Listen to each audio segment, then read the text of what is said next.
I was 16 when I last heard my mother's voice, or so I thought, until the day she died and I started receiving strange phone calls from an unknown number. At first, I thought it was just a telemarketer or a wrong number, but as soon as I heard her voice on the other end, my heart stopped. "Hello, sweetie, it's Mom," she said, her voice as clear as if she was standing right next to me. I was shocked and disbelieving. "Mom, is that you?" I asked, trying to keep my voice steady. There was a pause on the other end of the line, and for a moment, I thought it was just a cruel prank, but then she spoke again. "I've been trying to reach you, I have something important to tell you."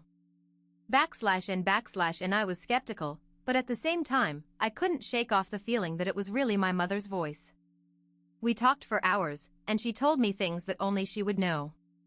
It was as if no time had passed at all, and we were back to our old routine of talking every day. But as the days went by, the calls became less frequent, and the conversations more cryptic.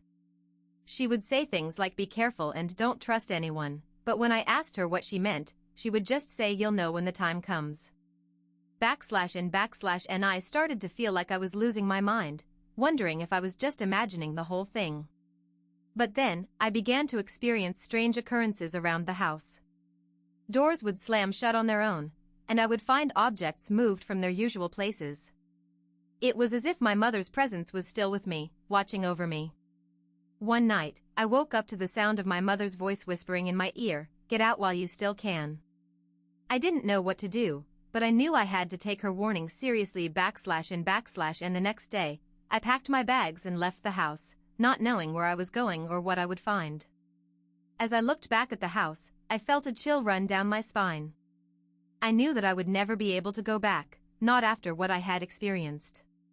It's been years since then, and I still don't know what happened to my mother or why she was trying to communicate with me from beyond the grave.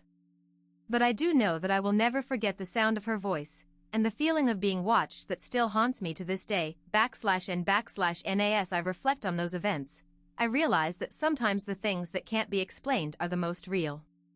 My mother's voice may have been just a figment of my imagination, but the impact it had on my life was very real. It taught me to be open to the unknown, and to trust my instincts, even when they seem irrational. And although I may never know the truth about what happened, I know that I will always carry my mother's love and guidance with me, no matter where life takes me.